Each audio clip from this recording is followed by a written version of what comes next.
Nadie le avisa el día exacto en que su vida se parte en dos. No hay señal, no hay aviso, no hay nada que te prepare. Un momento estás viviendo tu vida normal, haciendo el desayuno, revisando el teléfono, pensando en que vas a cenar, y al momento siguiente encuentras algo que no debías encontrar, y ya nada vuelve a ser igual. Eso fue exactamente lo que le pasó a Carmela Vázquez un jueves por la mañana, cuando su suegra llegó a su casa sin avisar, con los ojos hinchados de llorar y una frase en la boca que Carmela no entendió del todo en ese momento, pero que con el tiempo comprendería que era el principio del fin de todo lo que conocía. La frase fue esta: Carmela, hay cosas que tú mereces saber. Y si él no te las dice, voy a tener que decírtelas yo. Pero para llegar a ese jueves, hay que empezar desde mucho antes. Desde el principio de verdad. Desde Carmela. Carmela Vázquez nació y creció en Oaxaca, en un barrio tranquilo de la ciudad donde todos se conocían y donde las noticias viajaban más rápido de boca en boca que en cualquier periódico. Era hija única de una madre soltera que trabajaba como enfermera en el Hospital General y que la había criado con dos cosas muy claras: que el trabajo no deshonra a nadie y que una mujer que depende de un hombre para vivir siempre va a vivir con miedo. Doña Lupe, su mamá, era de esas mujeres pequeñas de cuerpo pero enormes de carácter, de las que no necesitan gritar para que se les haga caso, de las que con una mirada ya dijeron todo lo que necesitaban decir. Carmela heredó eso. La firmeza tranquila, la manera de entrar a un cuarto y ocupar el espacio sin hacer ruido. Desde chica fue de las que resolvían, de las que organizaban, de las que sus amigas llamaban cuando tenían un problema porque sabían que Carmela iba a pensar con la cabeza aunque el corazón estuviera revuelto. Estudió comunicación en la Universidad Benito Juárez. Le gustaba escribir, le gustaba contar historias. Le gustaba esa idea de que las palabras podían cambiar la manera en que la gente veía el mundo.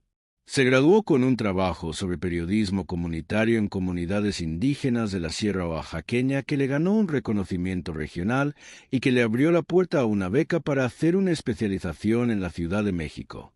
Tenía 27 años cuando llegó a la capital con una maleta, una beca de 6 meses y la certeza un poco ingenua de que las cosas iban a salir bien porque ella estaba dispuesta a trabajar duro. Y en gran medida, así fue. La ciudad la golpeó, como golpea a todos, pero Carmela tenía algo que muchos no: una capacidad de adaptación que venía de haber crecido sabiendo que nadie te va a regalar nada. A los 8 meses de llegar, consiguió trabajo en una revista digital. A los 2 años, tenía su propia columna. Y fue en esa época, cuando la vida empezaba a tomar la forma que ella había imaginado, que conoció a Ernesto. Ernesto Ibarra era empresario, no de los ostentosos, no de los que llegan en carro del año y hablan muy fuerte para que todos sepan lo que tienen. Era de los discretos, de los que visten bien pero sin llamar la atención, de los que pagan la cuenta antes de que llegue sin hacer comentario al respecto. Tenía 40 años cuando se conocieron, 13 más que Carmela, y esa diferencia en ese momento le pareció a ella no un problema sino una ventaja. Ernesto era un hombre hecho, decía, un hombre que ya había cometido sus errores de juventud y había aprendido de ellos, un hombre que sabía lo que quería. Se conocieron en una presentación del libro donde Carmela cubría el evento para la revista y Ernesto había ido porque el autor era amigo suyo. Él se acercó a ella después del evento, no con un piropo, sino con una pregunta genuina sobre el artículo que ella acababa de publicar sobre cultura popular oaxaqueña. Lo había leído, tenía opinión, y eso, para Carmela, valió más que cualquier flor o cualquier cumplido. Salieron a cenar esa misma semana, y otra vez la semana siguiente, y para el tercer mes ya no se imaginaban las semanas sin verse. Ernesto tenía un hijo de una relación anterior, un niño de 9 años que se llamaba Nicolás y que vivía con su mamá en Puebla. Eso lo contó desde el principio, sin rodeos, sin intentar minimizarlo. Dijo que había sido una relación que no funcionó, que los dos habían decidido separarse cuando Nicolás tenía 3 años, que la relación con su ex era cordial y que él estaba muy presente en la vida de su hijo. Carmela lo valoró. La honestidad era para ella una de las pocas cosas que no tenían sustituto. Se casaron a los 2 años de conocerse. La boda fue en Oaxaca, en el patio de la casa de doña Lupe, con comida hecha en casa, marimba en vivo y 200 personas que de alguna manera cabieron en un espacio diseñado para la mitad. Ernesto se ganó a doña Lupe desde el primer viaje que hizo a Oaxaca, cuando llegó sin avisar con 1 kilo de chocolate de la mejor marca y se sentó a platicar con ella en la cocina 2 horas sin mirar el celular. «Este sí sirve», le dijo doña Lupe a Carmela esa noche, en voz baja, mientras lavaban los platos. Y viniendo de doña Lupe, eso equivalía a la más alta distinción que existía. Los primeros 3 años de matrimonio fueron buenos. No de película, porque eso no existe, pero sí buenos de verdad. Ernesto era atento, generoso, presente. Carmela seguía trabajando en su columna, que para entonces tenía bastantes lectores fieles y le había abierto puertas a colaboraciones con otros medios.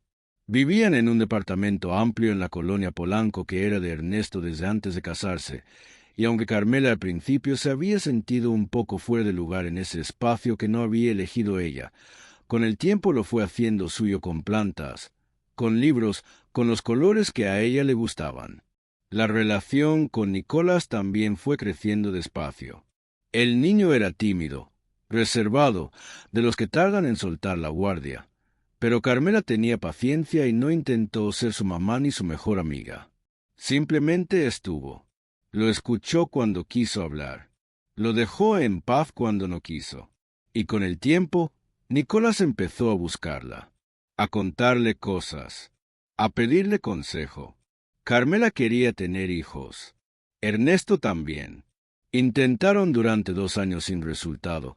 Pasaron por estudios, por tratamientos, por esa montaña rusa emocional que viven las parejas que desean un bebé y el cuerpo no responde como quisieran.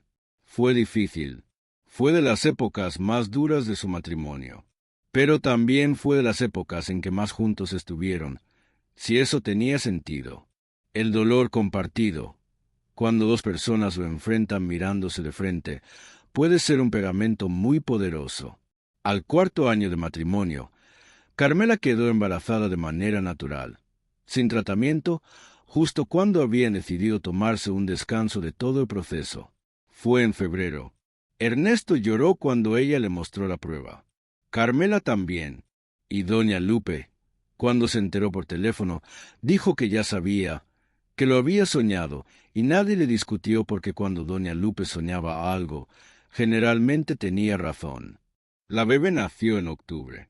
Se llamó Emilia, y con Emilia llegó esa transformación que sacude los cimientos de una pareja de maneras que nadie puede predecir del todo, que a veces los acerca y a veces los aleja, y que en el caso de Carmela y Ernesto hizo las dos cosas al mismo tiempo.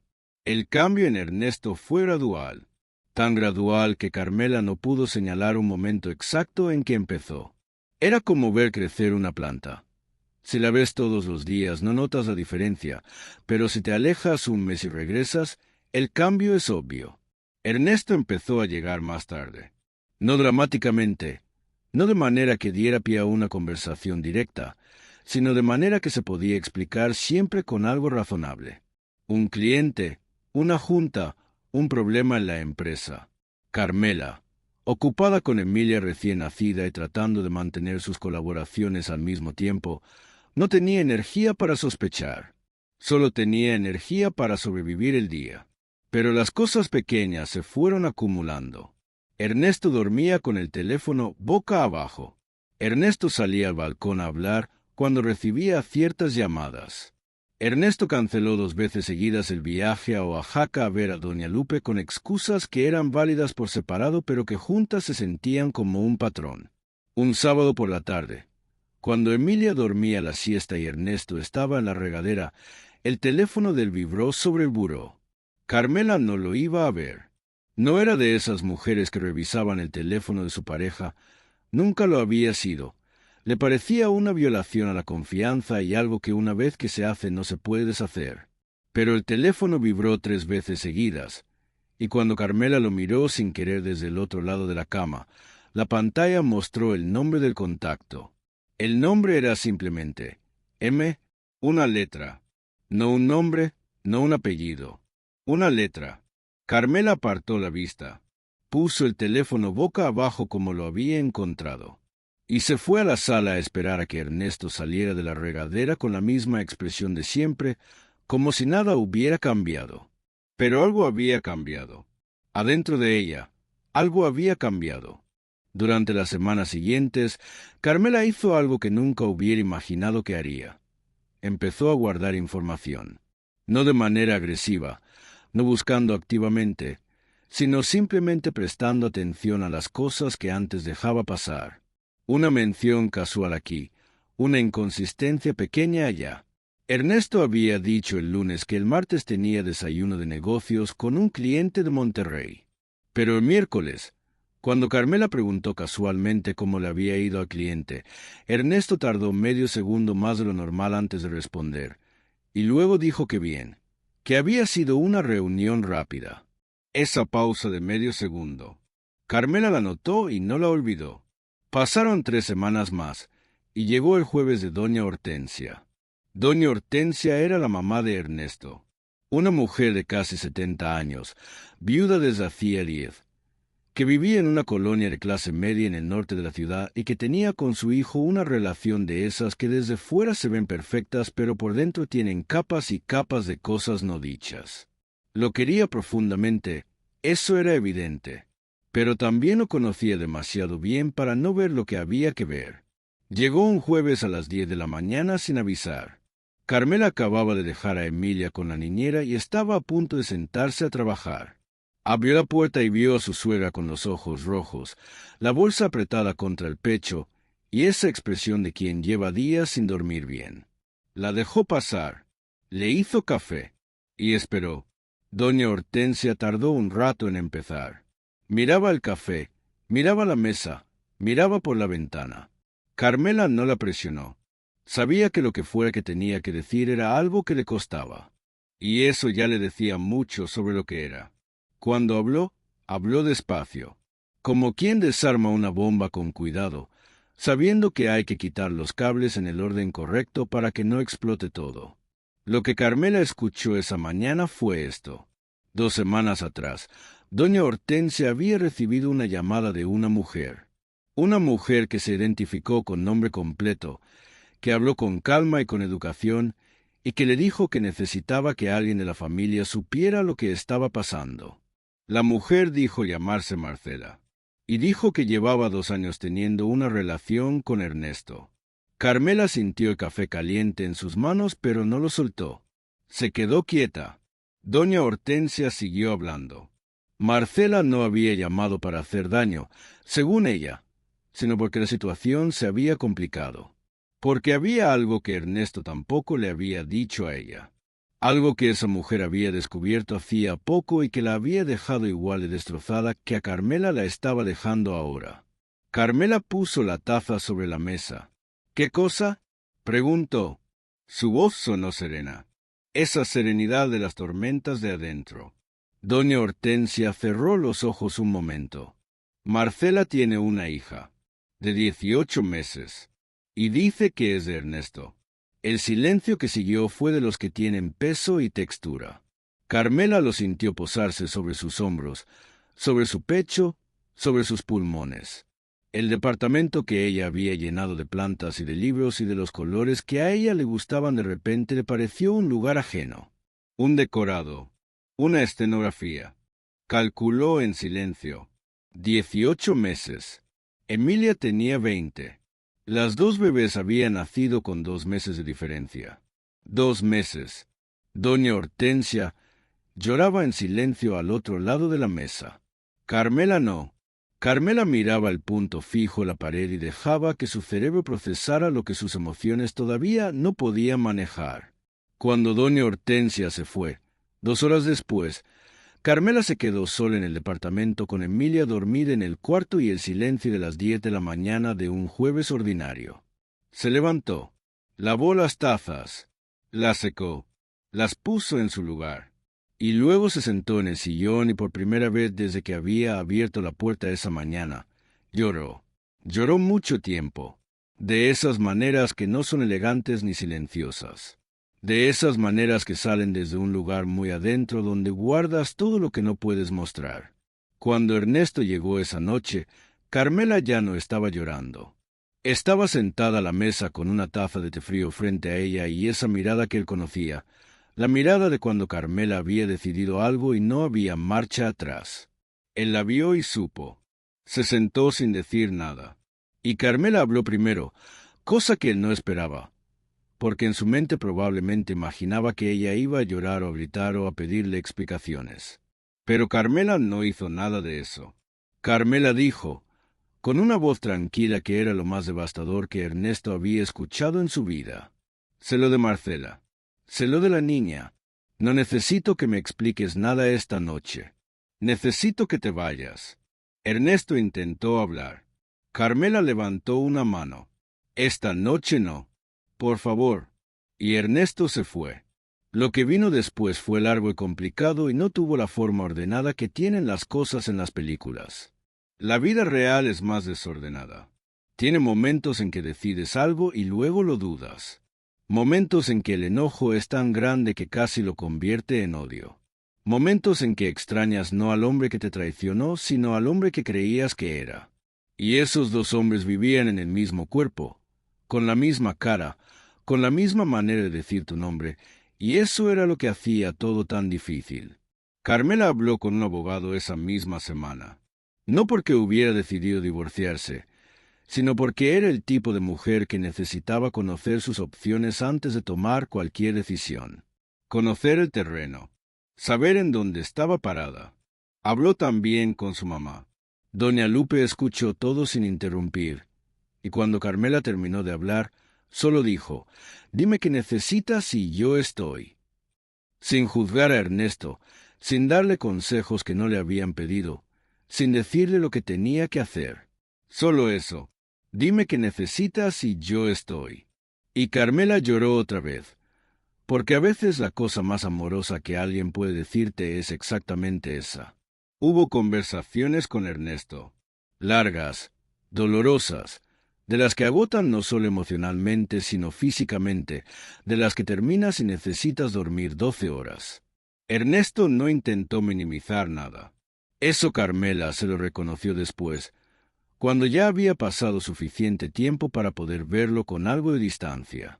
No intentó convencerla de que no había sido tan grave, no intentó ponerla a dudar de lo que sabía, no intentó hacerla sentir exagerada. Dijo que lo había hecho, dijo que no tenía excusa, dijo que estaba dispuesto a hacer lo que fuera. Y también dijo algo que Carmela no esperaba, que él tampoco sabía lo de la niña hasta hace 3 meses. Que Marcela se lo había dicho y él no había sabido cómo manejarlo ni cómo decírselo a Carmela, y que esa parálisis, ese silencio, era el error más grande de su vida. Carmela le creyó. Eso fue lo más complicado. Le creyó que no sabía, le creyó que no supo cómo decírselo, porque conocía a Ernesto lo suficiente para saber que era el tipo de hombre que se paralizaba ante los problemas difíciles en vez de enfrentarlos. Lo había visto en otras situaciones, más pequeñas, y siempre lo había interpretado como una debilidad menor, no como algo que pudiera derrumbar todo. El giro que nadie en esa historia esperaba llegó un mes después de todo lo ocurrido. Y vino, de nuevo, de doña Hortensia. La suegra le pidió a Carmela que se vieran solas, sin Ernesto. Se encontraron en un café a media mañana, y doña Hortensia llegó esta vez sin los ojos rojos, con una expresión diferente, más serena, más decidida.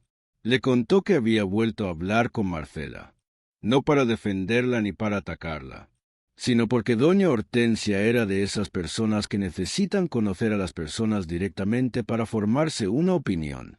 Y lo que encontró fue algo que no esperaba. Marcela también había sido engañada. Ernesto le había dicho, desde el principio de su relación, que su matrimonio con Carmela era un matrimonio terminado, que vivían juntos por Emilia pero que ya no eran pareja de verdad. Marcela había vivido 2 años creyendo eso. Cuando quedó embarazada, Ernesto le dijo que iba a resolver la situación, que iba a separarse, que todo iba a aclararse. Y los meses pasaron y nada se aclaró. La niña nació y Ernesto seguía sin separarse, Seguía con las mismas promesas y los mismos pretextos. Cuando Marcela finalmente entendió que todo había sido mentira, que el matrimonio de Ernesto no era lo que él decía, tomó la decisión de llamar a doña Hortensia, no por venganza, sino porque tenía una niña que necesitaba que su padre respondiera por ella de manera real, no con promesas a medias. Carmela escuchó todo esto con esa misma serenidad tensa que había aprendido a cargar desde aquella mañana. Luego preguntó algo que doña Hortensia no esperaba. ¿Cómo se llama la niña? Doña Hortensia tardó un momento. Valentina. Carmela asintió.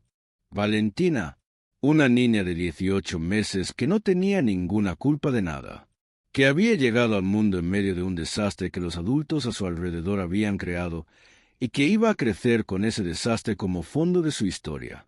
Esa fue la imagen que cambió algo en Carmela. No la traición, no el dolor, no las noches sin dormir. La imagen de una niña pequeña que no había pedido nada de esto.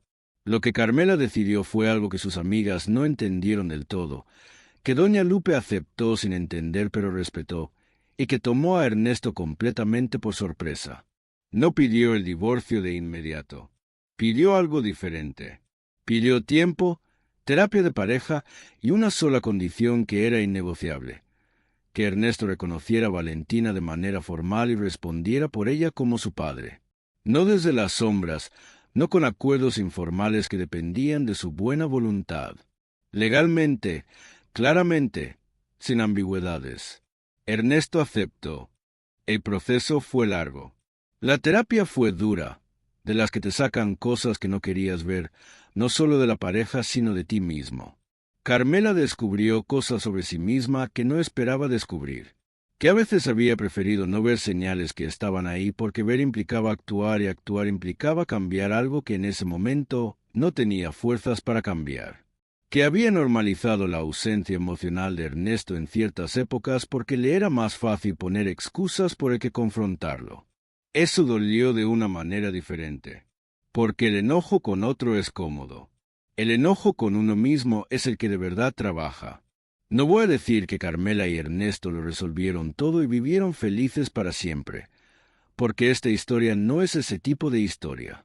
Lo que puedo decir es que un año después de ese jueves en que doña Hortensia tocó su puerta, Carmela seguía casada, seguía en terapia, seguía construyendo algo con materiales que se habían caído y tenían que volver a ensamblarse de una manera diferente. No igual que antes. Diferente, más honesta, más consciente. Emilia y Valentina se conocieron un domingo de marzo. Fue en un parque, organizado con cuidado, con los adultos presentes pero sin dramatismo. Emilia tenía 2 años y medio, Valentina 2. Las dos se miraron con esa curiosidad sin filtros que tienen los niños que todavía no saben que el mundo es complicado. Y luego Emilia le ofreció a Valentina una galleta de su mochila, porque así de simple y de directa es la generosidad cuando uno todavía no ha aprendido a calcularla. Carmela vio esa escena desde la banca y sintió muchas cosas al mismo tiempo, cosas que no caben en palabras ordenadas. Tristeza y ternura y una especie de paz extraña que no esperaba sentir, porque esas dos niñas no habían elegido su historia, pero sí iban a poder elegir, con el tiempo, lo que hacían con ella. Doña Lupe vino a la ciudad el mes siguiente. Se quedó 2 semanas.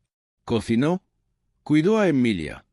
Y una noche que Ernesto salió al súper y las dos estaban solas lavando los platos, le dijo a Carmela algo que Carmela no ha olvidado. Le dijo: «Yo no sé si hiciste lo correcto o lo incorrecto. Eso no me corresponde a mí decirlo. Pero sí sé que lo hiciste tú. Que no lo hiciste por miedo, ni por costumbre, ni porque alguien te dijera qué hacer. Y eso, mija, vale todo». Carmela cumplió 40 años en mayo. Lo festejó con una cena en casa, con doña Lupe, con sus amigas más cercanas, con Ernesto, con Emilia que se quedó dormida en el sillón a las 9 con su vestido de fiesta todavía puesto y la carita manchada de pastel.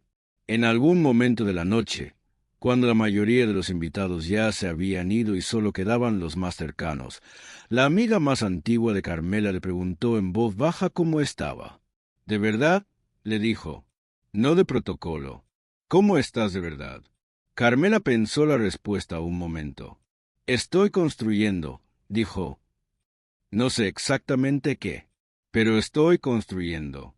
Y eso, para quien la conocía, era la mejor respuesta posible, porque Carmela Vázquez nunca había esperado que las cosas llegaran hechas.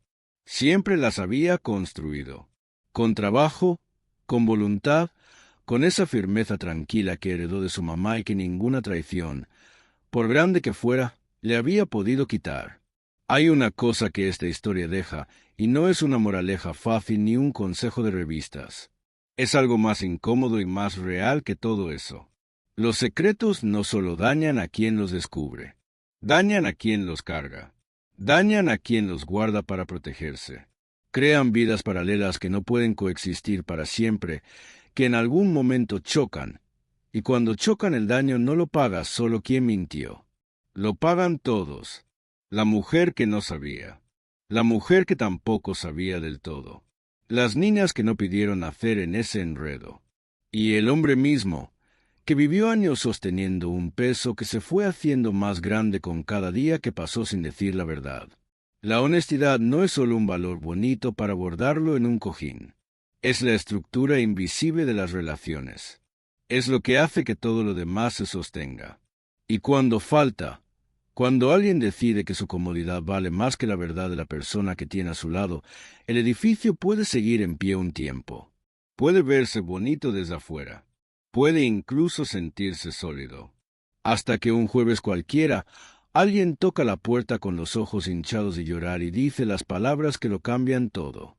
Y entonces ya no hay manera de hacer como si nada. Solo hay una pregunta que responder. ¿Qué haces con lo que ya sabes? Carmela eligió construir. Con lo que había, con lo que quedaba, con lo que se podía rescatar y lo que no. No perfectamente, no sin dolor, pero sí con los ojos abiertos y con su propio nombre firmado en cada decisión. Y eso, al final, es de lo poco que nadie te puede quitar.